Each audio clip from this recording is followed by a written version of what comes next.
Hola amigos, ¿qué tal? Stuart here from Spain Speaks with a Spain news update, and a huge news update today, given that yesterday Spain experienced its worst ever blackout, with millions and millions of people affected by the power cuts. I personally was affected. I was stuck on a train in the middle of nowhere for 6 hours, then stuck at a petrol station in the middle of nowhere for another 5 or 6 hours, but eventually made it to my destination, costing me a lot of money, of course, at around 4:30 a.m. So a very, very bleak day in Spain's history yesterday. So what went wrong? Well, at the moment of recording this video, nobody seems to know. As we can see here, Prime Minister Pedro Sánchez attributes the blackout to a sudden 60% loss of electrical power, cause still unknown. Spanish Prime Minister Pedro Sánchez said Monday night that authorities are still analysing the potential causes behind the massive blackout across mainland Spain, stressing that no hypothesis or possibility has been ruled out yet. Echoing information provided by the Spanish government, REN, the Portuguese company responsible for electricity and gas transport, confirmed a major voltage fluctuation in Spain's grid before 11:33 a.m. local time, when Portugal was importing energy. REN's administrator, João Faria Conceição, explained that this fluctuation caused the failure of control and protection systems in all Portuguese power plants, similar to blown fuses in private homes, leading to a total imbalance between supply and demand and a system-wide collapse. Sánchez noted the sudden disappearance of 15 megawatts of power, but said experts have not yet determined the cause. EU Commissioner Teresa Rivera clarified earlier that there is no evidence so far of sabotage or cyber attack behind the outage.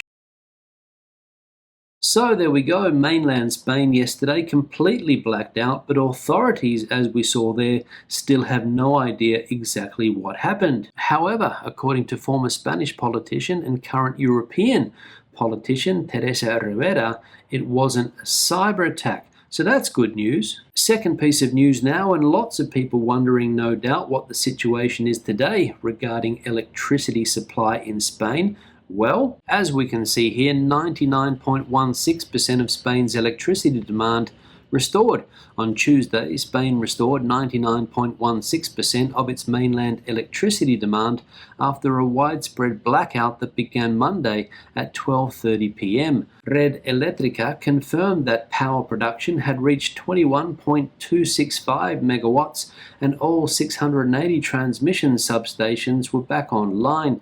However, the government had not yet identified the cause of the outage. Prime Minister Pedro Sánchez stated that specialists are still investigating and emphasized the coordinated efforts between government agencies and private operators to clarify the situation. Meanwhile, King Felipe VI will preside over a National Security Council meeting at the Moncloa Government Palace to address the incident. The council had already convened twice on Monday in emergency sessions with participation from key ministers and security officials. The blackout was a rare and significant event, leading to heightened attention from both the public and authorities. Full restoration and a clear explanation are now priorities for the Spanish government. Yes, indeed they are. People are waiting with bated breath for an explanation from the government. We'll see if it comes today. Third piece of news now, and some interesting information has come to light. As we can see here, one of Spain's biggest companies, Repsol, warned 5 days ago about a major electrical supply failure that shut down its Cartagena Murcia refinery. 5 days before Spain's major blackout, Repsol warned its clients of a significant external electrical supply failure that forced the shutdown of its Cartagena refinery. In a letter dated April 24, Repsol cited an unexpected shutdown and invoked a force majeure clause, suspending product deliveries until the issue was resolved. Protection systems at refineries automatically halt operations when they detect severe power disruptions, preventing further damage. Repsol's shutdown occurred on the 22nd of April, coinciding with reports from Transport Minister Oscar Puente about electrical issues affecting Spain's high-speed rail services. The refinery's stoppage highlights the seriousness of the electrical instability that culminated in Spain's largest ever blackout. full operations could not resume until the national grid stabilized completely. This incident reveals that critical infrastructure like refineries and transportation networks had been experiencing problems days before the widespread blackout that paralyzed much of the country. So there we go, electricity supply problems affecting one of Spain's biggest companies, Repsol, 5 days before the major blackout yesterday, and also transport around the country had been affected by this issue also in days leading up to the blackout. And the final piece of news now, and an important piece of news, how much will this blackout that happened yesterday cost the country? Well, as we can read here, how much does a day-long blackout cost Spain? Maximum hit could reach 4.5 billion euros, but analysts lower estimates. The massive blackout that hit Spain could potentially cost the economy up to 4.5 billion euros, the approximate value of the country's daily GDP, if activity were completely halted for an entire day. However, analysts stress that this is a rough theoretical figure and caution that final impacts will likely be lower.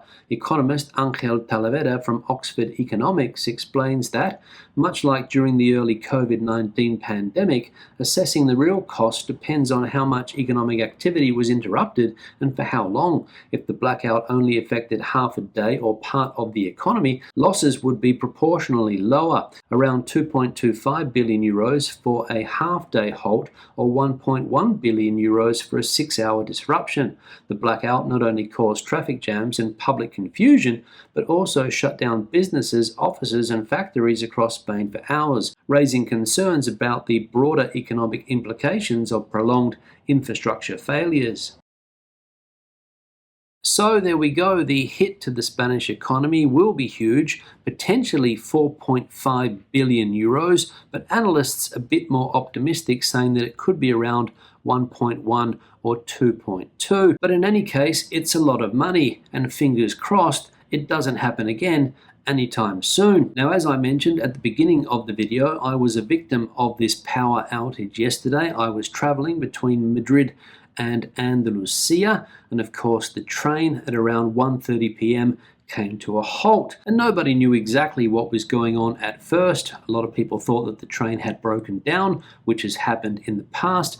Nobody knew the magnitude of the problem, and as I said, we were stuck on that train for around 6 hours until the civil guard came and got us off. They took us in police cars to a nearby service station, which luckily was serving refreshments, so people were able to eat and drink something, and we were at that service station waiting for additional transport until around 1:30 a.m. when the army came to pick us up and take us to Seville. From Seville, I managed to share an Uber with a fellow traveller, and that took us to our final destinations, Jerez in my case, and Cádiz in the case of the other passenger. But I'm going to say it was an ordeal, and I wouldn't like anybody to go through what I went through yesterday and what millions of people went through in Spain yesterday. But anyway, life goes on. Today is another day, and hopefully I'll be able to get home. On that note, I'm going to wrap the video up. Questions and comments, please leave them in the section below. If you have anything to add to the conversation today, the comment section is the place for you. Give the video a thumbs up if you liked it, thumbs down if you didn't. If you are in Spain and were affected by the blackout yesterday, I'd love to hear your story in the comment section below. Until the next video, hasta luego.